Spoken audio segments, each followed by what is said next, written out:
All right, folks, we'll get started here in about 3 minutes. Looks like we got some folks popping on.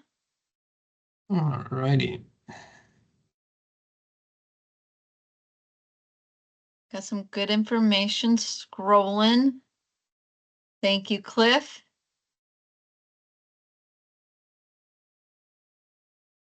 Yeah.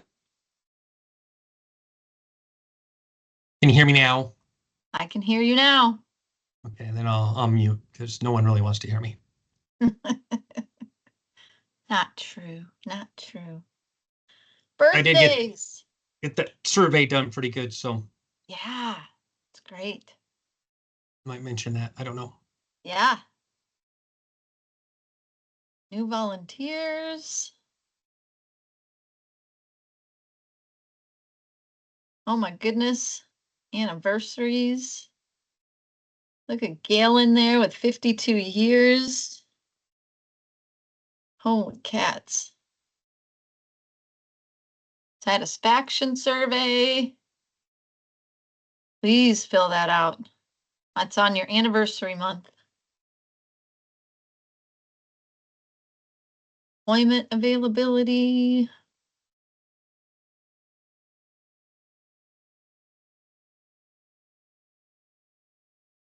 Enter your hours.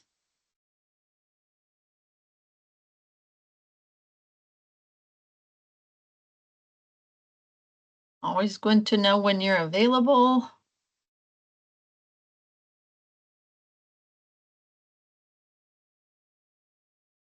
Do you need more stuff?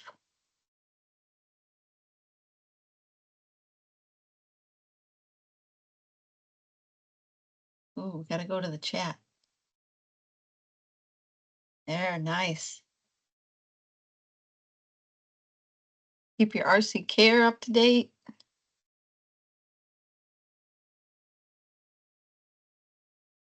Gotta have those client assistance cards.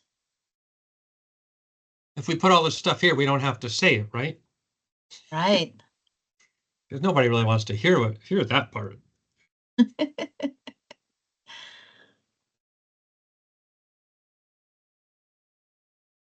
Contacts.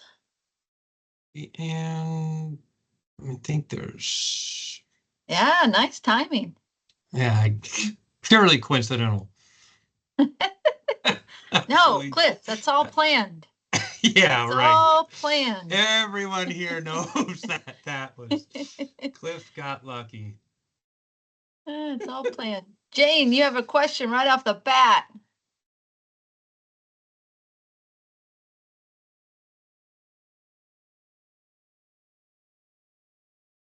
Righty. Maybe. Can't hear you, Gene.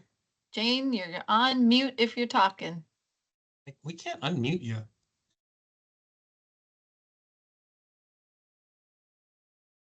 Ah, she can't unmute herself for some reason. Oh, let me see if I can. I've had problems with my stuff. Like I click the unmute button on the mic, but my system's using like the wrong microphone. So if you click that little down arrow next to it, you can like change the microphone. And sometimes if you can't hear well, you can also change the speakers. So. Oh, there she is. I don't know. Oh, yeah. No, yours is grayed out for some reason, Jane. What? Yeah.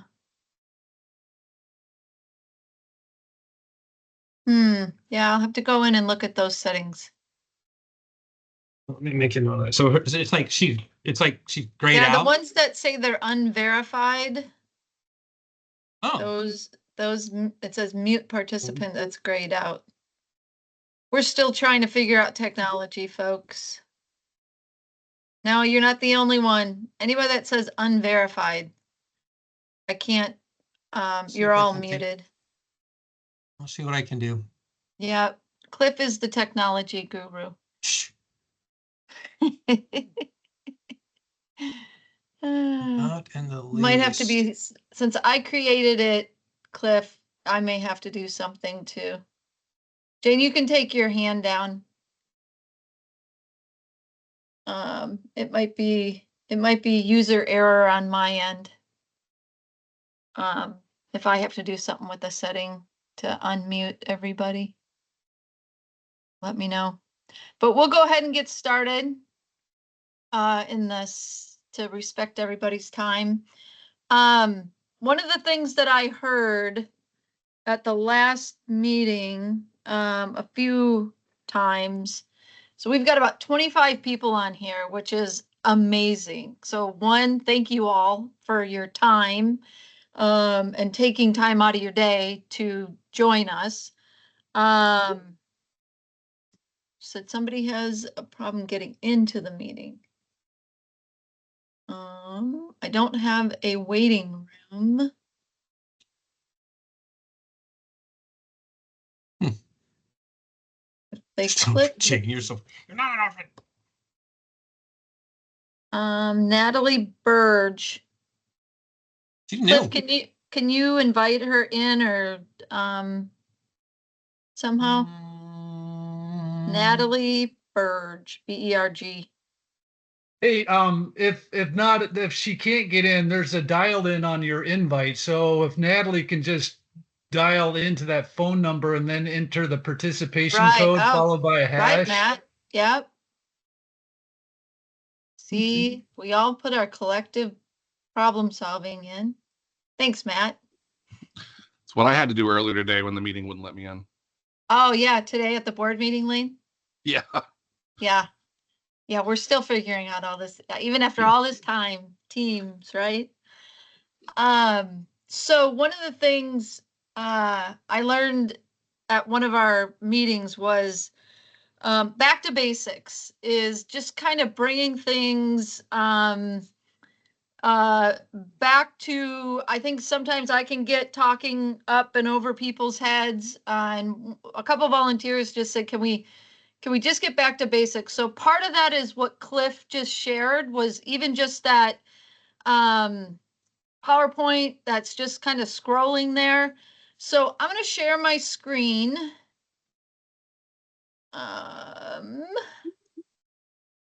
And tell me when you can see.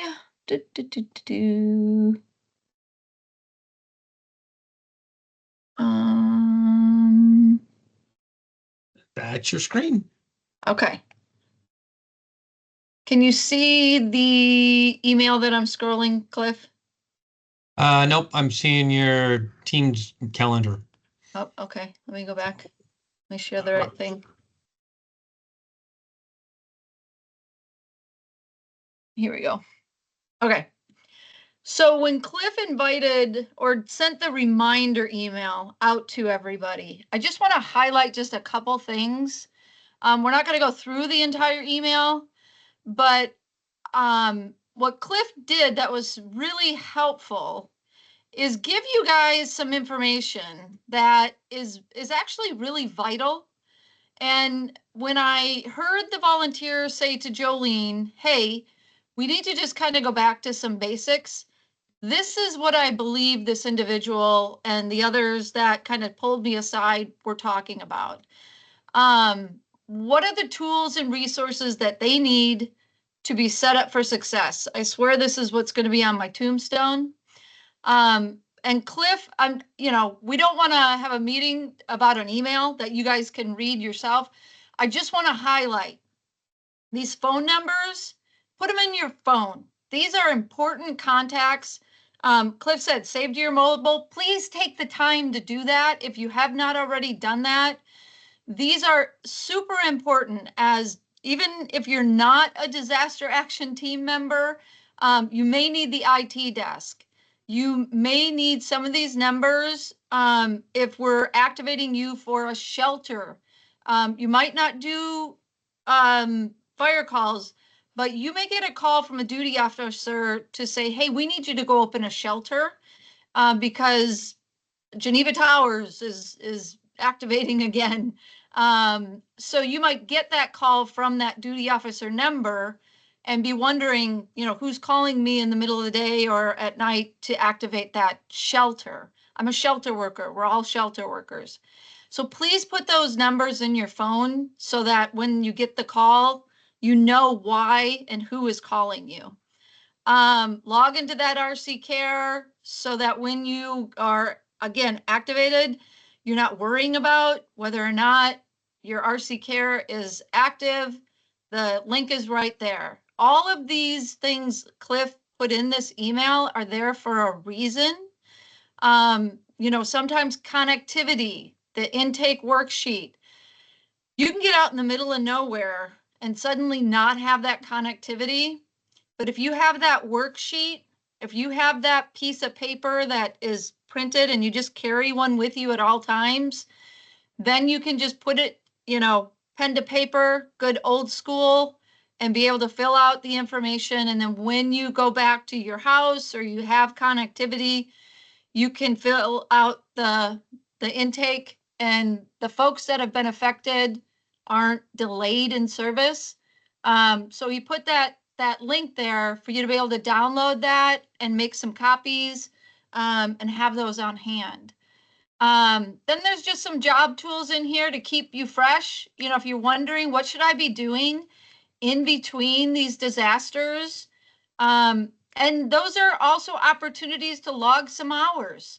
If you haven't done anything for a while, and you just need to log some hours, jump on some of these information job tools and just keep yourself kind of informed and fresh. The DAT toolkit, the pocket guide, again, that's nice to just kind of, if you want to download that, have a copy, and keep that with you.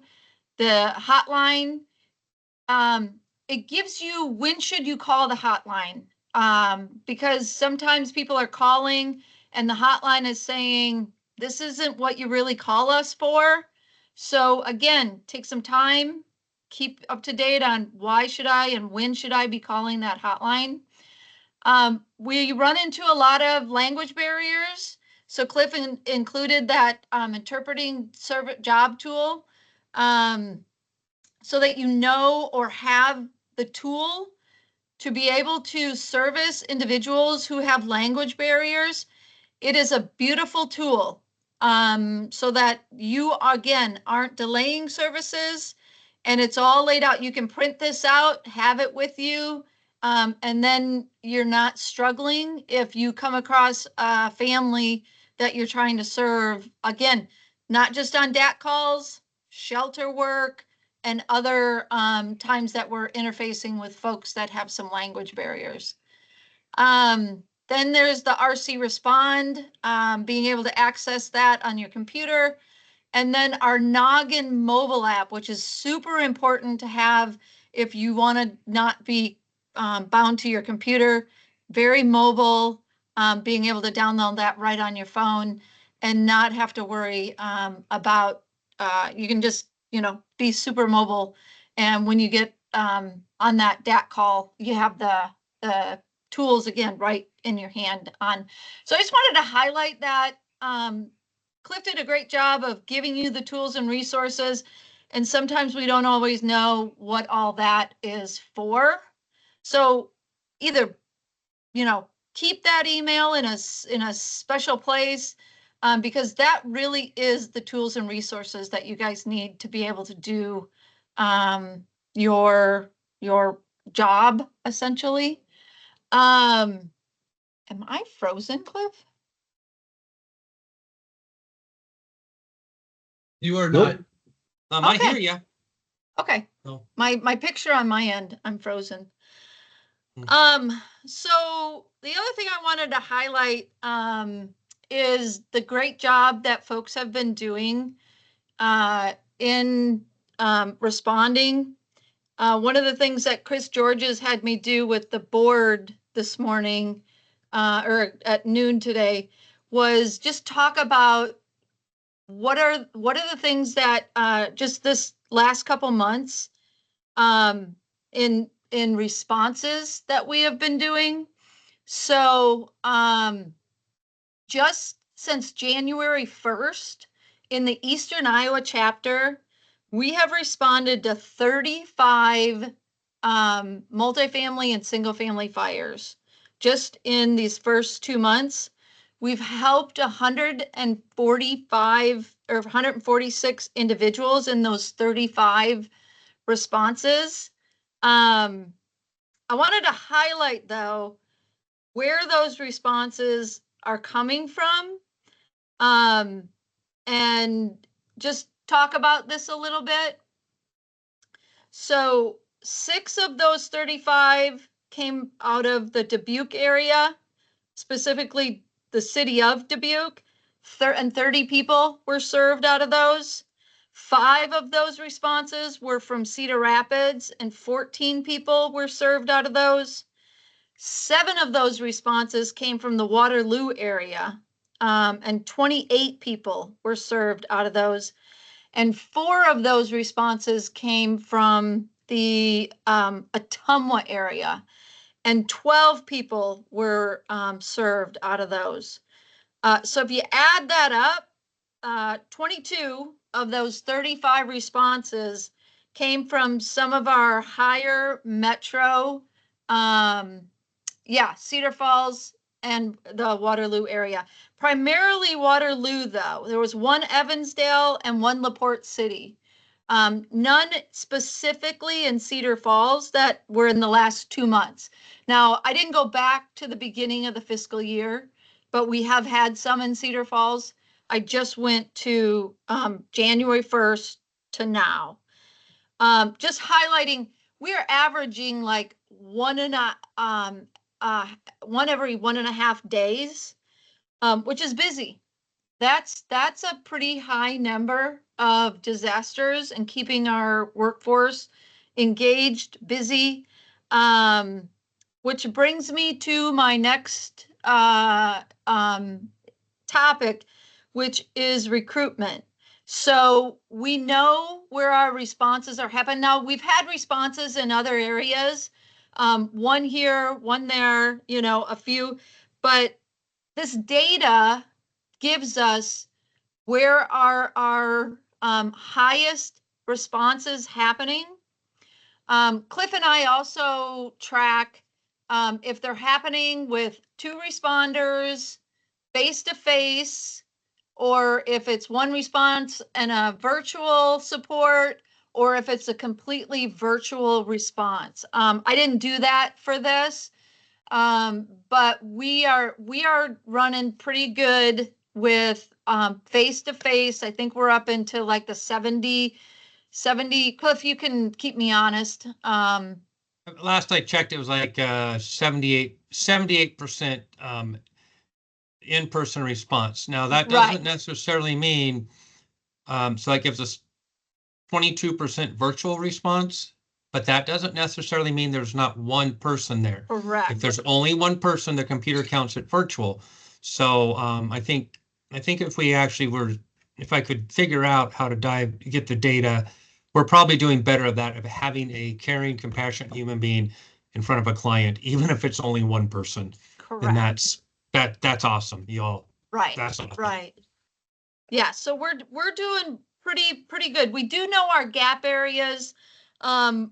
We are working with volunteer services to, and we've always highlighted, as many of you know that have been on part of Eastern Iowa for a long time, we always talk about recruitment. We've had Kara Kinder, I believe, twice during, if not this meeting, other meetings, come and talk about how can we support recruitment efforts, how can we support volunteer services, but we know the best recruiters are other volunteers, recruiting other volunteers.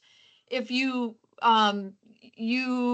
volunteer at other organizations, talking with those like-minded individuals about what you do at the Red Cross. Kara is looking for some, maybe I'll just call them, ambassadors, recruitment ambassadors, people that would be able to represent the organization, talk about what you do. She would be willing to curate those opportunities if it's with an organization We are trying to highlight our gap areas where we know we're struggling with volunteers in communities and counties that we just have zero representation and a high number of responses where we have volunteers driving distances.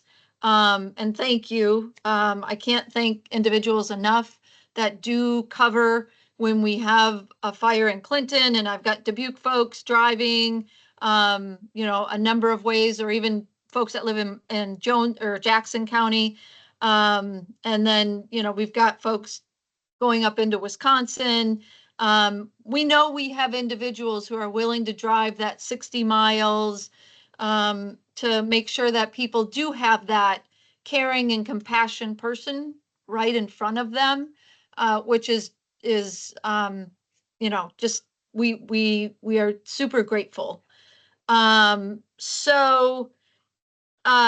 But Kara has been asked by our region leadership RDO, Brandon, to identify some individuals in disaster who may be interested in kind of representing and taking on some opportunities to go out and do some of those recruitment. If that's something that Kara reaches out to you for, because Cliff or I have said this individual may be somebody that would be good at that, they've got experience, they live close to an area that we need that, or might be willing if we give you a Red Cross car and go travel to do something like that. Remember, you always have the opportunity to say that's not something I'm interested in, or, no, thank you, but thank you for thinking of me. But that is an initiative that we are looking to implement in the Eastern Iowa chapter, just so you know. But my push has always been, and I have found in my experience, that the best recruiter is another Red Cross volunteer, recruiting people they know, people that are either neighbors, family members, in same organizations that they live and work in. That's always, to me, but the purpose of what Kara is trying to do is targeted recruitment in the areas that we've identified that we know we have gaps in.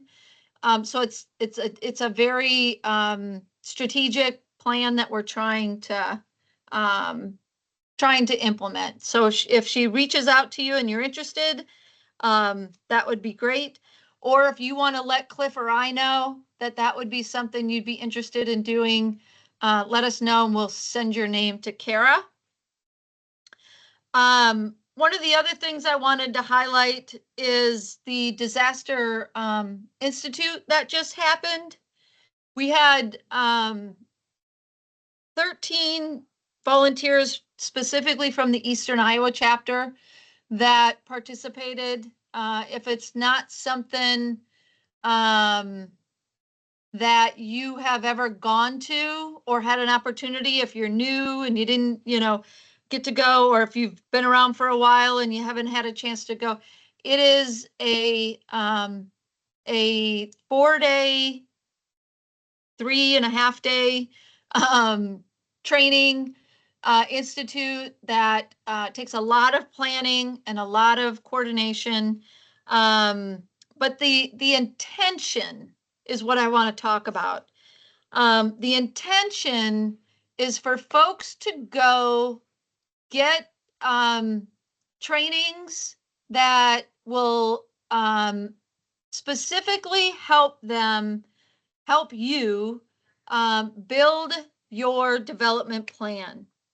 So for those who are on here that participated, the big thing that we want you to continue post Disaster Institute is follow up, follow through, let Cliff or myself know, what do you need to support you in any development that you're trying to to reach. If you're trying to go from a service associate in one area to a supervisor, let us know what you need. If you are trying to go to a supervisor to a manager, what do you need from us? If you need a recommendation, if you need to help with your promotions packet, if you need further training, let us know and we will try to get you. There's a calendar out on Edge. If there's some trainings out there that you need to get signed up for that aren't available locally or within our region, we can help look outside our region and try to help you get signed up for, if it's virtual. If it's something that you need to travel to, we can make the case. If you need to travel, if you need some support, Brandon is always supportive of making sure that our workforce has, again, the tools and the resources. If there's an opportunity to go to Madison or Illinois or Minnesota and get the training that you need, if it's being offered, they also do institutes. So sometimes we can participate in their institute and knock out whatever you need to finish your packet. But I always think that's one of the big things is we go to the training and then we come back and we want to make sure that we got out of it and do some actionable items, right? Follow through, follow up, and then complete that training packet or that promotions packet and whatever you were trying to get out of it, and make sure that you continue on that growth if that's what you're looking for. Because we want that time to be well spent. It's a investment in both each way, right? So along those lines, one of the things that we Jolene, George has his hand up, and I'm not sure how far oh, I can't see it. you want to go forward before he. Sure, go ahead, George. Yeah, just one thing. If two things about when you deploy and getting recommendations for advancement, be sure to ask your supervisor for that. I didn't make that real clear last time, but and then the second thing is, am I correct in saying it takes two recommendations for promotion now instead of just one? It depends on what level you're going, like supervisor to manager. So you're talking about evaluations, having a recommendation for the gap that you're trying to promote to? Mm-hmm. Yeah. It'd just be SA to SV. Yeah, I think it depends on so it depends on what you're going for. I don't think you need two going from an SA to an SV. Mm-hmm. But I'd have to confirm with Chrissy. With Chrissy, yeah. Yeah. And there is ways around that where there is. Go back and ask for a email. Correct. Chrissy, yeah, so there is some things, but just want to make that point. It's a great point. Yeah. Because and a little highlight is that evaluations, we learned from Charlie Wooten, who's with National Headquarters, that they will be simplifying them based on service associate to supervisor to manager to ADs. They get a little more in depth as you are have a higher position. So service associate, it's more of a drop down, and there's also going to be some oh, what do I want to say? There's for managers and supervisors who don't complete them, there's also going to be a little more accountability on that part where there hasn't been as much accountability for supervisors not completing them. So more to follow on that, but that has been a hot topic of redoing the evaluations, the way it's set up, the way they're completed, and what's evaluated, the content, and then actual accountability of making sure that they're completed. I mean, I don't know how many I have in mind that say not complete, that I just never got one. When we went to the digital in volunteer connection, that used to be your golden ticket out. You couldn't leave a disaster relief operation without going to staff services and making sure you had that paper copy of your evaluation that you sat down with your supervisor. So yeah, but if you're looking, to George's point, if you are looking to promote in a certain group activity position, you really want to make sure your supervisor that you are with understands that, so that they can make that recommendation with good faith that, you know, they've observed that they can do that, and that's what you're looking towards. But thank you, George. Appreciate that. Because those evaluations do matter in that promotions packet process. Yeah. And then, Yeah. sorry, George. Yeah, the other thing is, a lot of times your supervisor, what is it, 3 days, you have to make sure that they're, I've had some supervisors that they feel like, oh, I've only supervised this person, 3 or 4 days. And then Right. so you run into that trap too. But Right. anyway, there's just some of the things that do come up. And, but yeah, just be proactive and, ask for that evaluation. Sure. Cliff, you had something?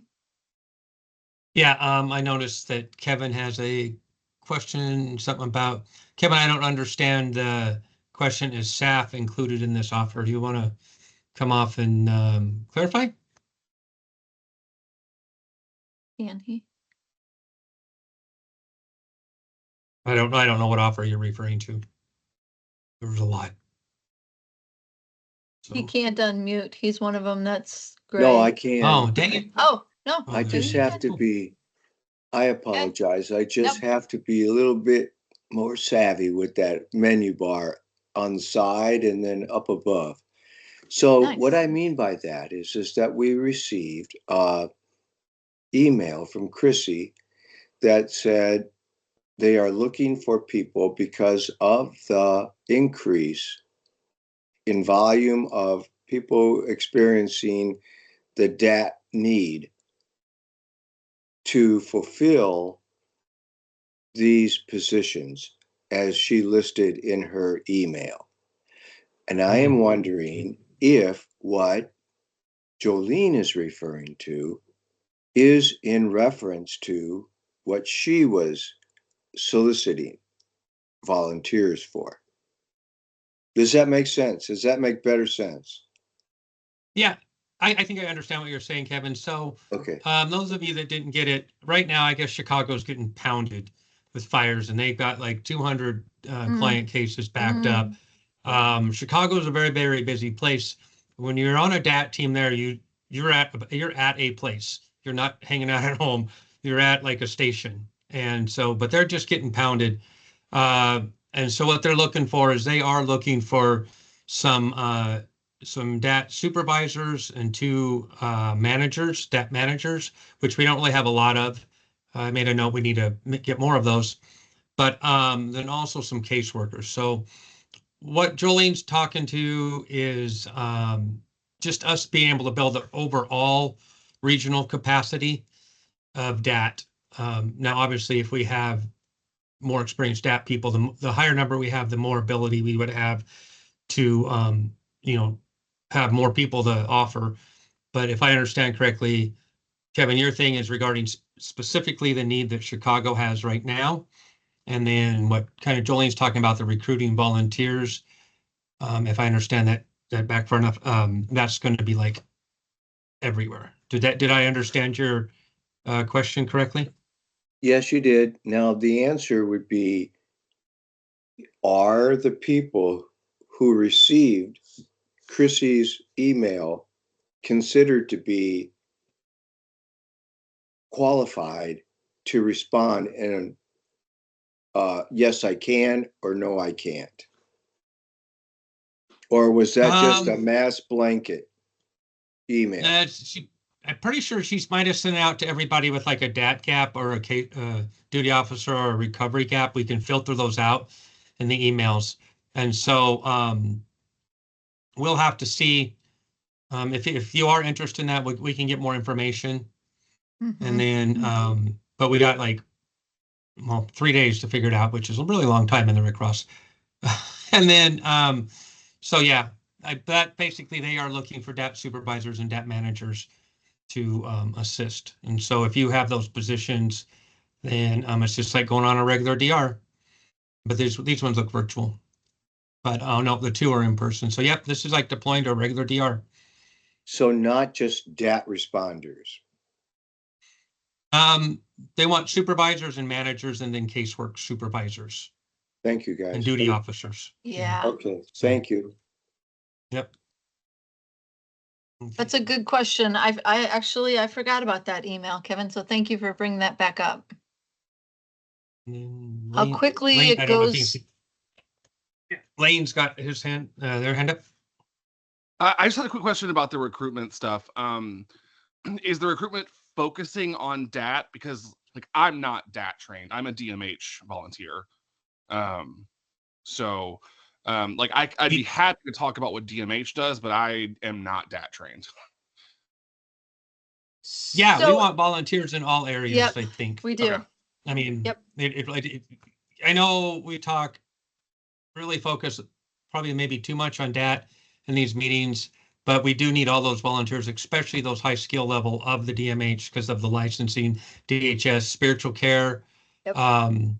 You know, and then of course, as you know, everyone's a shelter worker. And so just people, even if you're not going to do it for a long time, people that can help us out for anywhere a few hours to, 48 hours. And if you can do the 2 weeks, but yeah, so if you know people and your groups, your mental health associations, yeah, tell them, share your experience. We'll definitely have more and more people. Yeah, we would like that. These opportunities are really, Kara has support. She's got PowerPoints or where you can just talk about your experience. And then if people have more questions, Lane, opportunities like this are always about, you know what, I can get you that information. This is where my expertise lies within the Red Cross. But let me point you in the right direction. If someone's wanting more information specific about disaster action team member, you can say that's not my area, but I can get you the right person to talk to about that. The general, when we're out speaking anytime, we talk about what we know, what area we're focused on. And then if anybody ever is, talking about any other area, services to armed forces, blood services, international stuff, it's like, that's not my area, but I can definitely point you to somebody who can, you can always give them Cliff and I's information. And then we can follow up with anybody, take their name, take their number, and we'll be happy to follow up. Especially if they're interested in becoming a volunteer. We're happy. And they don't have to be siloed into one area too. They can do multiple. 100%. Oh yeah, that I knew. I have a full-time job. I can't be DMH and DAT. I don't have time in my day for that. You're good. You're good. Yeah. I know volunteers can do more than one, but yeah. Yep, you're good. Lane, we will take whatever we can get, especially with that expertise. Definitely. So that kind of brings me to this. We had a border to border. It's called the leadership meeting in Omaha, and I was on the planning committee. And one of my goals was to talk about One Red Cross. We have been as an organization. We talk One Red Cross. Like Cliff just shared, we talk about activities a lot. Disaster mental health. We talk about DAT, disaster action team members. But one of our goals is to do exactly what we're talking about here is getting folks, and we might want to call it like cross training, but not just within disaster action team, but reaching out and doing activities with other lines of service. So the Red Cross does all kinds of stuff. Our blood service, and I know a lot of you are blood donors, so you're already familiar with, some of what blood services does. Services to armed forces. So the first thing I want to share with you is I got reached out by Kristen, who is our services to armed forces regional lead. And what she wanted me to share with all of you is a regional initiative that's happening right now. I'm going to put in the chat the link, and then I'm going to share my screen and show you what this is about real quick. Maybe, I don't know, I feel like I'm frozen. Maybe I won't share my screen. Well, in the link, hopefully you guys can all see that. Maybe it's my bandwidth. We'll see if that takes hold. Anyway, what the Services to Armed Forces have an initiative is on Amazon. They have a wish list. If there's an answer to this question. Are you able to share it? I can share it if you want. So I hold on, let me see. I guess I need to, there we go. Would help if I sent it. But I can't, I don't know. I can't seem to, because you're frozen and I'm frozen on my end. But I'm glad you guys can hear me. Anyway, on Amazon. We can see you move around too. You're not frozen on this end. Oh, how weird. Okay, well, good. On Amazon, on this wish list, there are 1, 2, 3, 4, 5, 6, 7, 8, 9 categories of items. And then you'll see Kristen put like 0 of 4 or not, she didn't put this, but you can see 0 of 4 are purchase, 0 of 16 are purchase, 1 of 5. So she has a number of how many of each of these she wants purchased.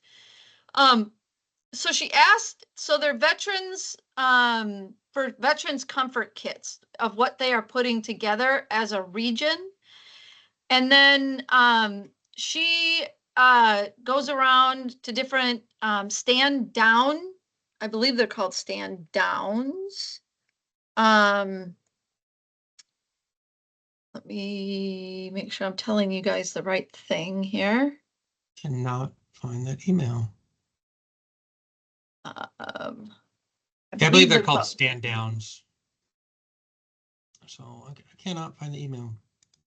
Oh, it came from Chris Georges. Okay. Chris Georges. So they're, here it is, SAF.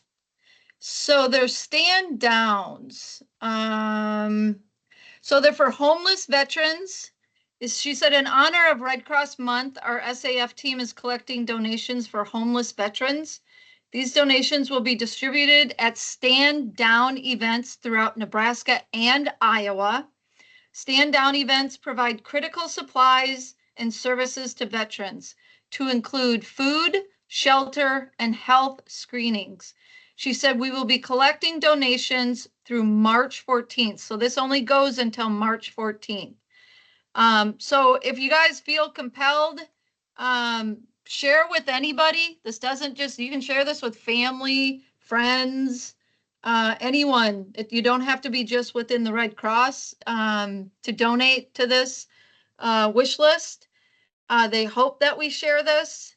They're trying to get as much of this list. Like I said, you'll see like 1 of 6, 1 of 5, or whatever purchased. She is hoping to get this entire list, everything purchased by March, what did I say? March 14th. So anything you can do to support this would be appreciated by our SAF team members. And to me, so I went go back to this one Red Cross, right? As much as we can support our partners and services to armed forces, I'm happy to share and support that initiative. The second thing that I have is in March, on March 19th, I got a call from our biomed partner, Nicole Miller. We are doing a donor appreciation event in Manchester, Iowa. They're expecting between 250 and 300 individuals to come through between 9:30 in the morning and 5:30 in the afternoon, this event in Manchester. She asked if Disaster would like to have a presence at this event. There will be a proclamation. We haven't done, I got to tell you, I've been around for a long time, 14 years, coming here in March. We used to do proclamations all the time. Like the mayor of this little town did a proclamation for March's, Red Cross Month. And I'd go to those things at every little town, like all over Eastern Iowa. I haven't done that in years. The mayor of Manchester is doing March's Red Cross Month proclamation at noon for this event. They are honoring their donors, doing a blood drive, obviously. But they asked if Red Cross disaster team wanted to have a booth from 9:30 to 5:30. What you will see if you're in that area, what I'm going to do, I'm not going to expect people to travel more than probably 40 minutes. So I'm going to blast the volunteers that are within that 40 minutes with shifts. If you're interested, sign up. That will be coming out here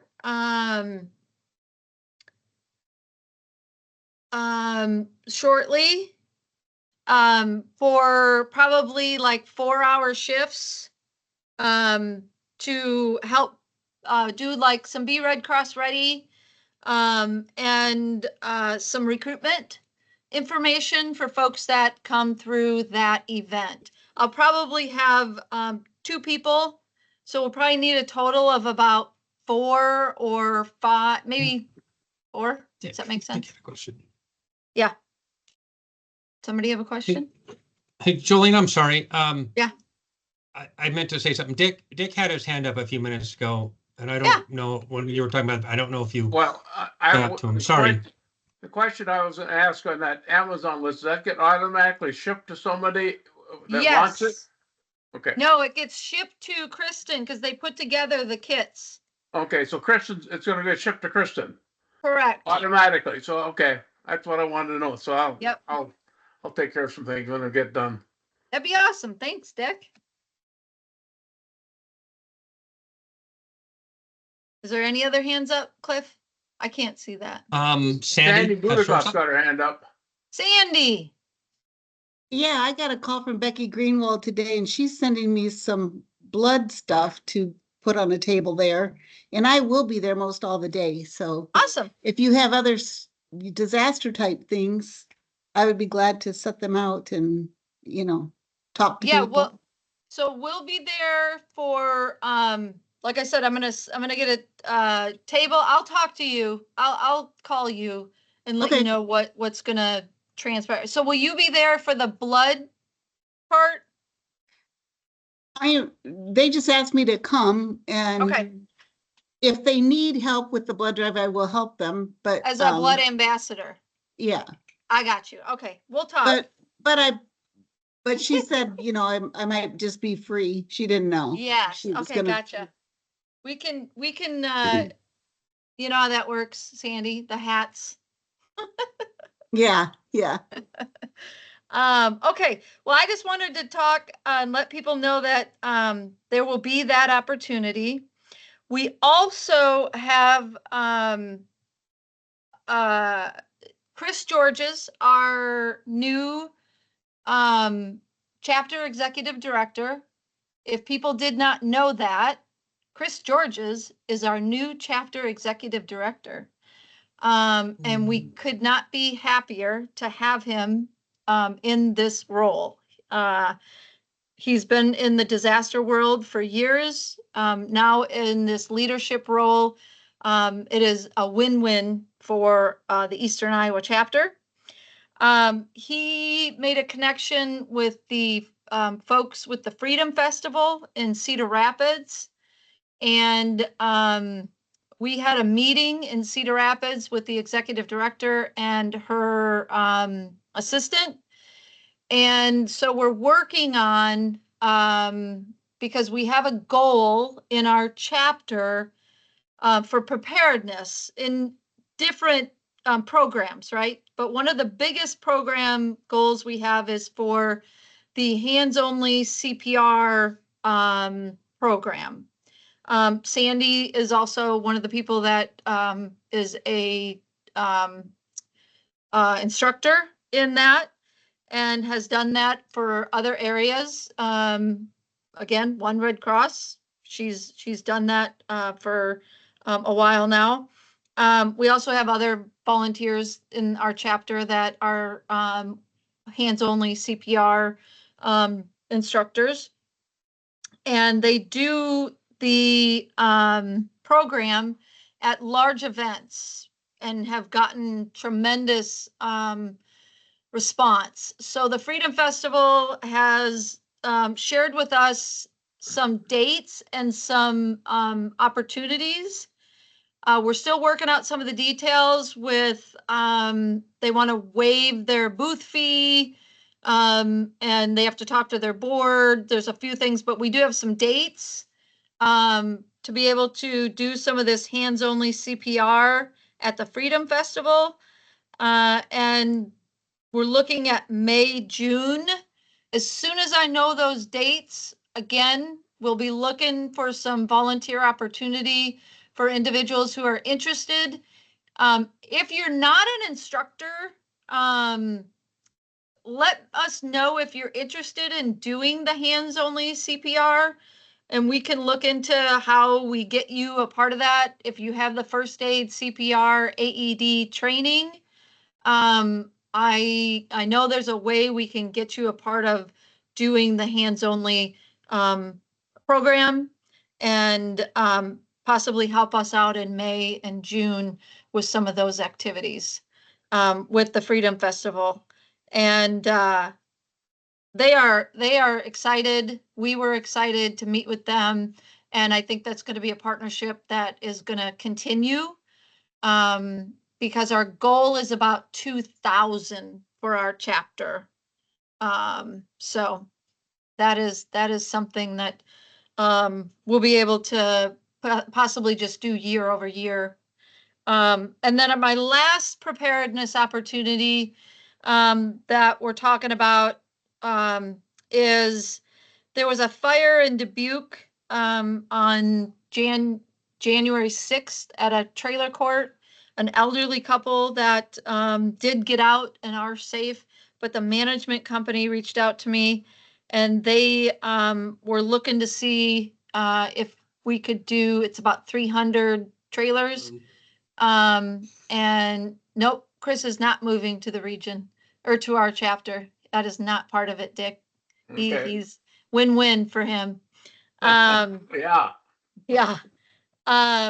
And so we have a trailer court in Dubuque that is interested in the April, May, which is also the campaign time. So we're trying to do this, not the big signature event is May 2nd, I believe. It's a Saturday in Des Moines, but there's a window of when you can do your signature event. It would just be a Saturday for a few hours in Dubuque, install free smoke alarms. I said the last time we did this, we saved 7 lives.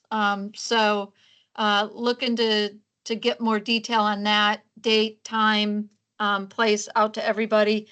It 300 trailers, it wouldn't take much to knock that out. So more information coming on the who, when, where, and what on that as well to sign up and participate. So we've got things happening, exciting. We know that last spring was busy. We know that everyone was definitely engaged in a lot of deployments. We're hoping we can keep that calm and be able to move forward with some of these exciting events and be able to be prepared and get some recruitment done and move forward. That's everything I had on my agenda. If anybody has any questions or anything they want to share, please go ahead, and we got about 5-6 minutes left. I do have that form that I want. Oh yeah. If I have a Cliff's, moment. yeah, Cliff's got an exciting deal.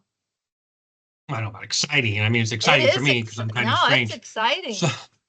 So one of the big challenges I have is overseeing DAT is keeping getting information out to y'all, kind of finding what you're doing, seeing what your RC respond availability is, and stuff like that. And I was sending out an email, kind of a group email, and but because this region, all the various managers and program manager and program specialists, like collaboration, like the only reason there's chapters is just so for administrative purposes.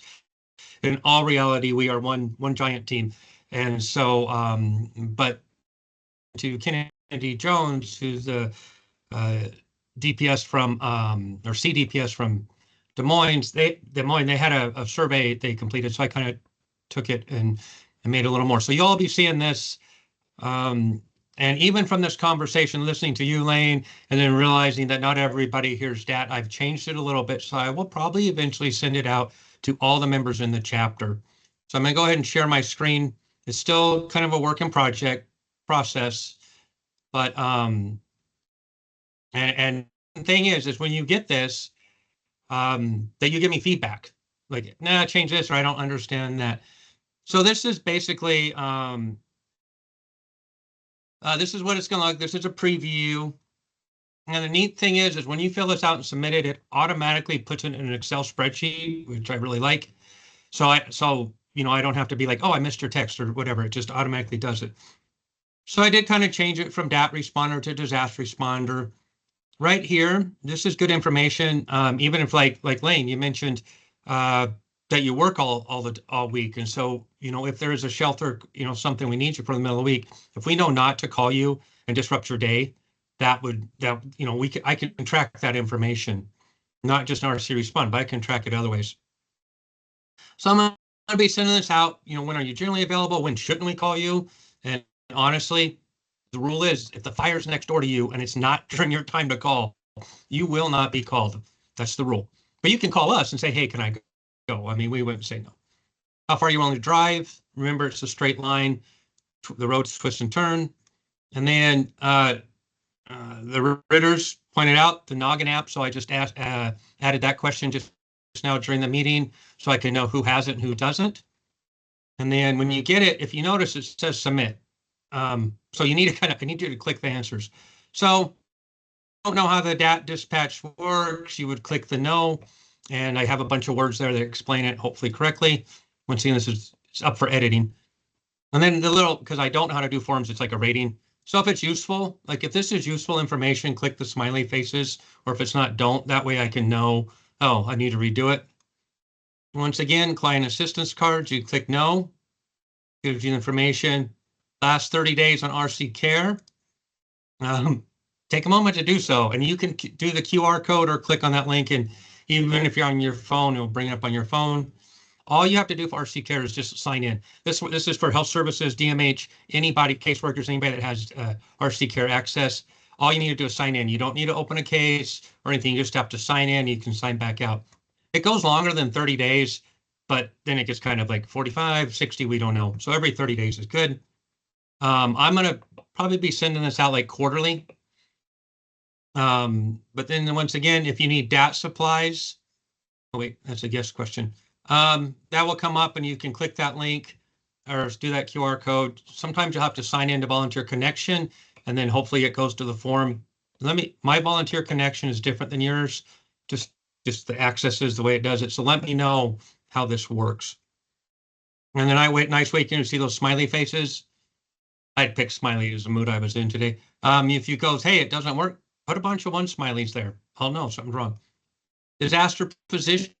This is that thing that we're always wondering, how can we help you expand? You know, maybe you go on a DR, maybe you want to move up to a supervisor. Maybe you're a supervisor or manager and you're in an area like, I don't want to do this anymore. And that's fine. We can remove that gap so you're not being called and asked about it.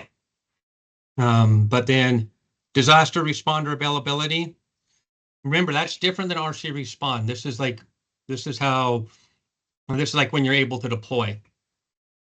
And I do have the instructions in there. So if anyone, when I send this out, if anyone does it and those don't make sense, let me know. Once again, you're like, hey, one smiley face. Do you know how to log your hours?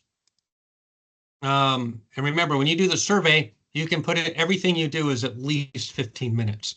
If I talk to you for 3 minutes or text you, if we have a text conversation, which I'm starting to text people more just to say hi, because I have not been doing that to people or for people, I haven't been communicating real well.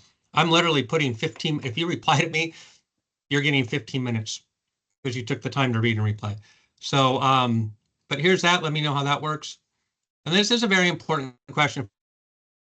Enough for you donating your time and your talents at all hours, giving up so much.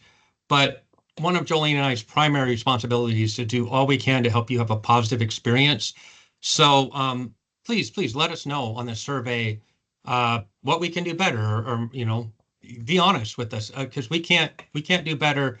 If you're not real happy, if you're like, oh, I don't want to hurt their feelings, we'll get over it. But we can't do better unless you all really let us know that this is what you guys, and it sounds funny. I mean, we don't say this very often, but this is what y'all are doing wrong. You're not hitting the mark here. Let us know. So I'm going to clean this up a little bit, and then I'm going to start sending it out. All the DAT responders will get it first, and then because I need to update the RC Respond calendar, and then but I'll be sending it out. And once it gets vetted a little more to make sure my information is correct. So look for that in your email, and please take a moment and fill it out so that we can, one, keep our RC Respond information current. If we don't hear from you as a DAT responder, the general rule is we'll call you 24/7 and 60 miles is how far a duty officer is supposed to go out for a DAT call.